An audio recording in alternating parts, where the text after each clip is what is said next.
नवापूर शहरातील मंगलदास पार्क येथे एक शाम प्रभू श्रीराम के नाम या कार्यक्रमाअंतर्गत संगीतमय सुंदरकांड पाठ पठण, श्रीराम भजन संध्या तसेच विविध कार्यक्रमांचे आयोजन करण्यात आले।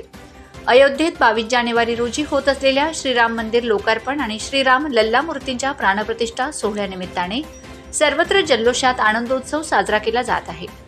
या प्रसंगी नवापूर शहरातील मंगलदास पार्क येथील आपली गल्ली या ठिकाणी भव्य दिव्य असे संगीतमय सुंदरकांड पाठपठण यासह श्रीराम भजन संध्या तसेच श्रीराम लल्ला जन्मोत्सव, श्रीराम वनवास, शबरी माता, श्रीराम व लक्ष्मण भेट, श्रीराम सीता लक्ष्मण अयोध्येत आगमन सोहळा प्रसंगी 151 दीप प्रज्वलित करून फटाक्यांची आतिषबाजी करीत दिवाळी व आनंदोत्सव साजरा असे अनेक श्रीराम जीवनावर सजीव देखाव्याचे आपली गल्लीतील बाल कलाकारांनी केलेले सादरीकरण कार्यक्रमाचे प्रमुख आकर्षण बनले होते।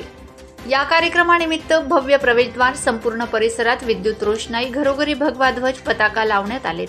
अंगणात रंगीबिरंगी रांगोळी, सुंदर सजावट तर भव्य व्यासपीठ तयार करण्यात आले होते। तसेच कार्यक्रमानंतर महाप्रसादाचे वाटप करण्यात आले। या कार्यक्रमासाठी नवापूर शहरातील तसेच परिसरातील असंख्य पुरुषांसह महिला भगिनी सहभागी झाल्या होत्या। कार्यक्रमाच्या यशस्वीतेसाठी मंगलदास पार्क येथील आपली गल्ली श्रीराम भक्त यांनी आयोजन केले होते। Bureau report, Navapur express news, Navapur.